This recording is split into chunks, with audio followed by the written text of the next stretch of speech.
On the night of January 23, 1961, a 4-megaton nuclear bomb fell from the sky over rural North Carolina. It was 250 times more powerful than the weapon that destroyed Hiroshima. Its parachute opened, its arming mechanisms activated, 3 out of 4 safety switches triggered to the armed position. One single low-voltage switch, a tiny, fragile piece of Cold War-era technology, was the only thing standing between a quiet farming community and the complete nuclear annihilation of the American East Coast. This is not a hypothetical scenario. This is not a war game. This is not a thriller written by some novelist trying to scare you. This actually happened.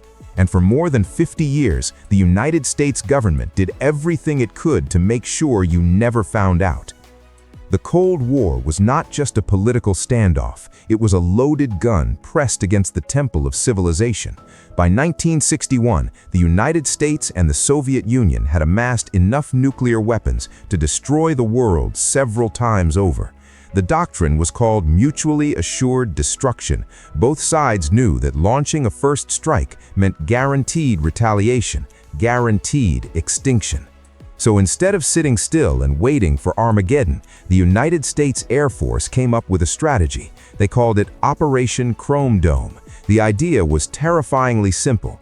Keep nuclear-armed bombers in the air at all times, 24 hours a day, 7 days a week, 365 days a year. B-52 Stratofortress bombers, loaded with live thermonuclear weapons, would fly continuous loops along predetermined routes, always ready, always airborne, always just hours from Soviet targets.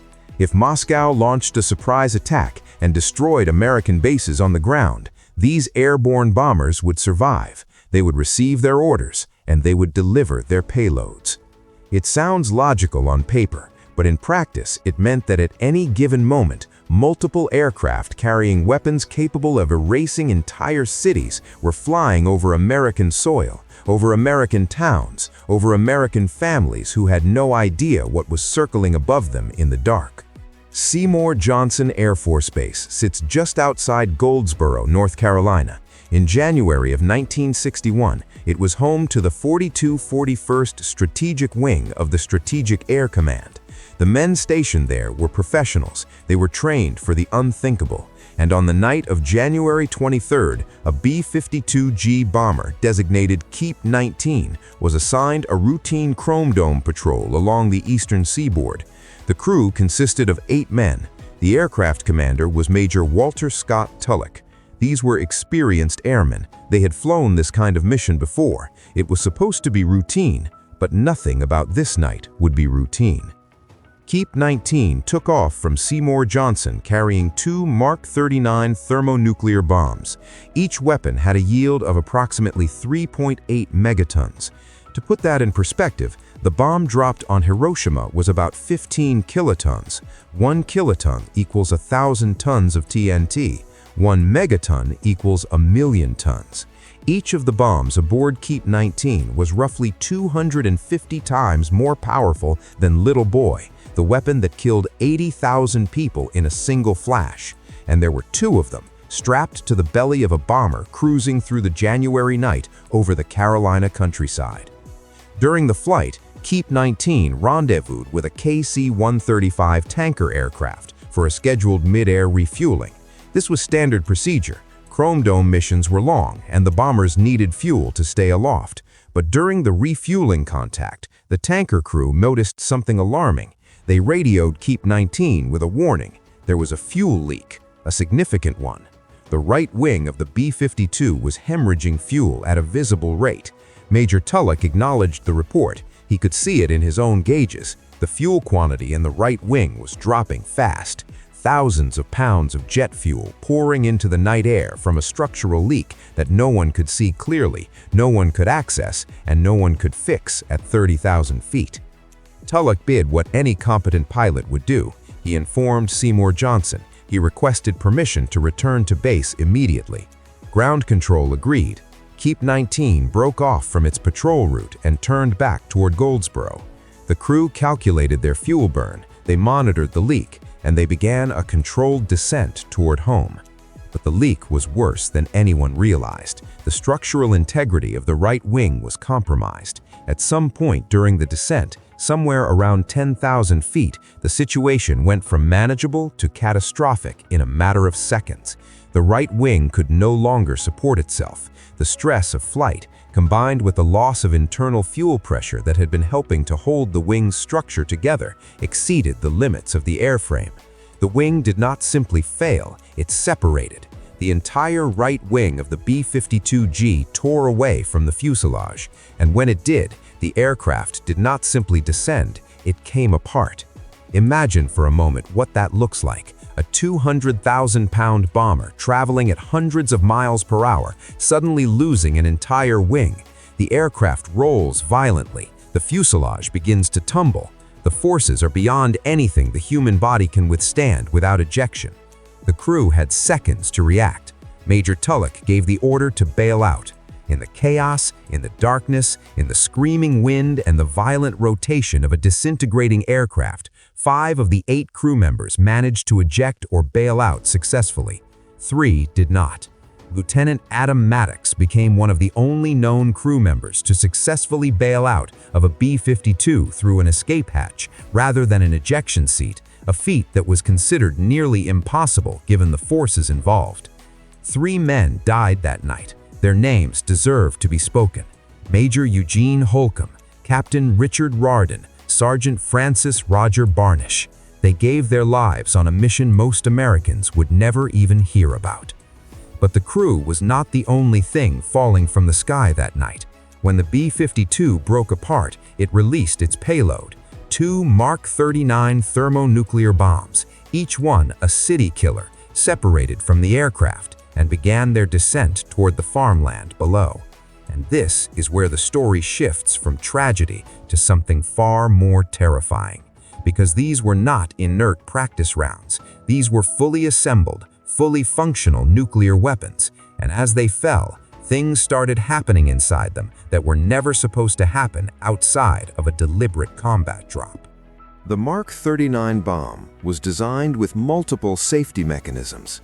The engineers at Sandia National Laboratories, the people responsible for ensuring that nuclear weapons only detonated when they were supposed to, had built in a series of arming steps. Think of it like a combination lock with 4 tumblers. All 4 had to align for the weapon to go nuclear. The idea was redundancy. Even if 1 or 2 mechanisms failed, the others would prevent an accidental detonation. It was supposed to be foolproof. The first bomb, the one that would later become the focus of nightmares for nuclear safety engineers for decades, deployed its parachute. The 64-foot diameter parachute opened cleanly, just as it would have in a combat scenario.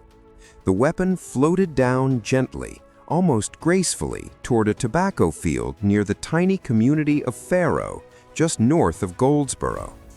When recovery teams reached it, they found it hanging from a tree, its parachute tangled in the branches, the weapon largely intact. And what they discovered when they examined it stopped them cold. The arming sequence had activated. The bomb thought it was being dropped on purpose. The barostatic pressure switches, which measure altitude and arm the weapon at a predetermined height, had triggered. The timer had run. The generator had spun up and charged the firing capacitors. 3 of the 4 arming mechanisms had switched to the armed position. 3 out of 4 tumblers on the lock had clicked into place. The weapon was, in virtually every meaningful sense, armed and ready to detonate. 1 switch held. 1 single low-voltage switch, known as the ready safe switch, remained in the safe position. It was a simple device. It was operated manually by the crew before a deliberate weapons release. Because no crew member had flipped it, because the chaos of the breakup had not somehow jarred it to the armed position, the circuit remained incomplete. The firing signal could not reach the nuclear core. That switch, a piece of technology that one Sandia engineer would later describe as using dynamo technology, not significantly different from what you might find in a 1940s automobile, was the last line of defense. It was never designed to be the only line of defense. It was supposed to be one of 4. But on that night, in that field, it was the only thing between North Carolina and a 4-megaton nuclear fireball. Let that sink in for a moment. A single switch, not a sophisticated computer, not a hardened military failsafe designed to withstand the end of the world. A switch, the kind of technology your grandfather would have recognized. That was it. That was all that stood between life as we know it and a detonation that would have reshaped the geography and history of the United States. The second bomb did not fare as well structurally. Its parachute did not deploy. It fell freely, hitting the ground at tremendous speed in a waterlogged meadow near the Nahunta swamp. The impact drove the weapon deep into the soft, marshy earth. When recovery teams arrived, they began digging and digging and digging. They recovered parts of the weapon. They found components scattered in the crater and embedded in the mud, but they could not find everything. The uranium and plutonium components of the secondary stage, the thermonuclear heart of the bomb, were driven so deep into the waterlogged ground that complete recovery proved impossible. The Army Corps of Engineers eventually excavated to a depth of more than 50 feet. They never found it all. To this day, a portion of a thermonuclear weapon remains buried in the soil of eastern North Carolina. The government purchased an easement on the land. They monitor it. They test the groundwater. But the radioactive remains of a Cold War nightmare are still down there, right now, beneath the Carolina mud. Now, consider what would have happened if that one switch had failed. If the ready safe switch had somehow jolted to the armed position during the breakup, during the fall, during the impact, a 3.8 megaton detonation over rural North Carolina. The fireball alone would have been nearly 2 miles in diameter. Everything within a radius of roughly 4.5 miles would have been obliterated, completely, not damaged, not burned, erased, gone. Within a broader radius, the thermal pulse would have set fires across hundreds of square miles. The blast wave would have flattened structures for miles beyond that. But the true horror would have been the fallout. A ground-level or near-ground-level detonation maximizes radioactive fallout. The mushroom cloud would have carried irradiated debris high into the atmosphere, and the prevailing winds would have carried it directly towards some of the most densely populated areas on the planet: Raleigh, Richmond, Washington, D.C., Baltimore, Philadelphia, New York City. Depending on wind patterns, lethal or near-lethal doses of radiation could have blanketed communities home to tens of millions of people. This was not a weapon designed to destroy a military target. This was a weapon designed to destroy a Soviet city, and it nearly destroyed an American one. The aftermath of the Goldsboro incident was handled with the kind of quiet efficiency that characterized so many Cold War nuclear accidents. The military recovered what it could, the surviving crew members were debriefed, the dead were mourned privately, and the details were classified. The public was told that a B-52 had crashed. There was no mention of nuclear weapons nearly detonating, no mention of a single switch standing between survival and catastrophe. The story was buried, almost as deep as the second bomb. For decades, the full truth remained locked behind classification barriers. Researchers and journalists who pushed for details were met with silence or carefully worded denials. The Pentagon acknowledged that nuclear weapons had been involved in the crash, but consistently downplayed the danger. Official statements suggested that there had never been any real risk of detonation.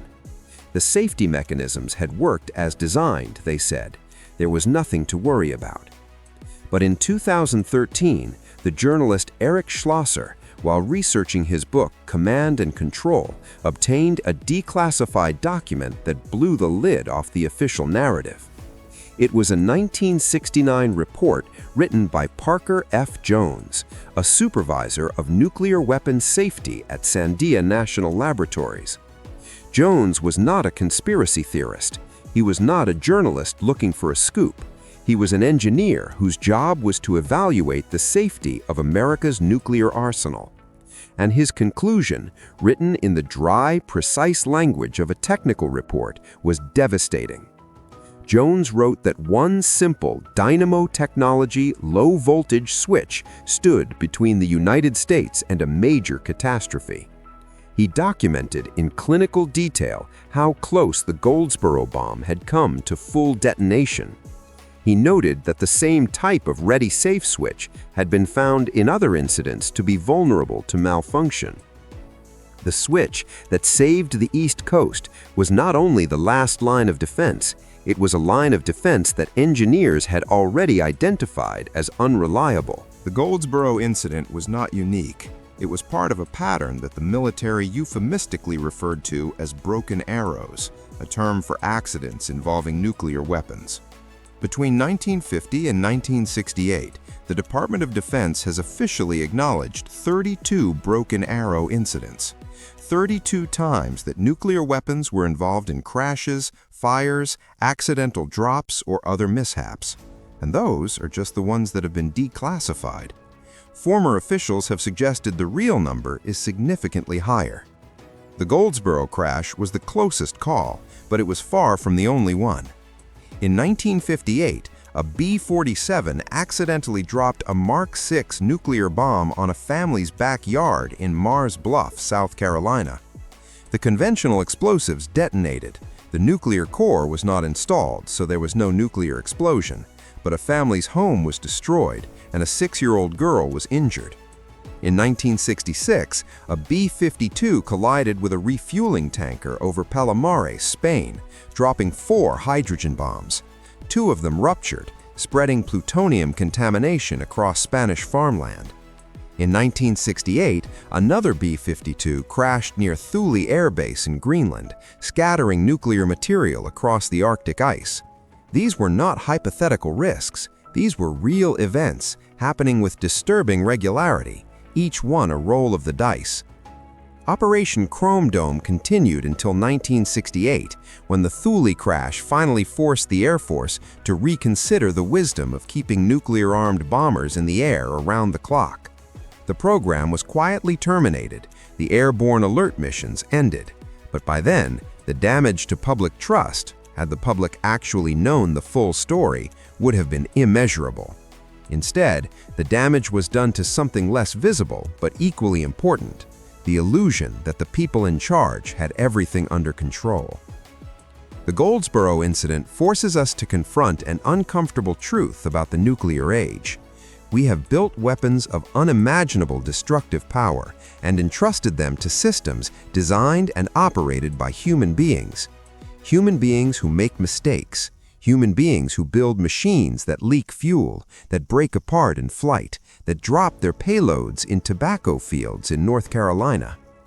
The safety systems designed to prevent catastrophe are engineered by brilliant minds, but they are still mechanical, they are still electrical, they are still subject to the laws of physics and the limits of human foresight.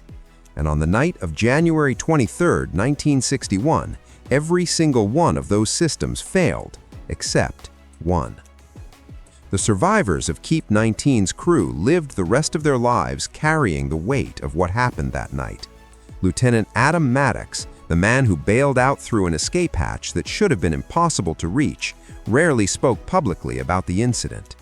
The families of the 3 men who died received the solemn condolences that military families always receive, but without the full context of what their loved ones had been carrying through the sky above their homes. Today, the site where the first bomb landed is an unremarkable stretch of farmland. There is no monument, there is no memorial.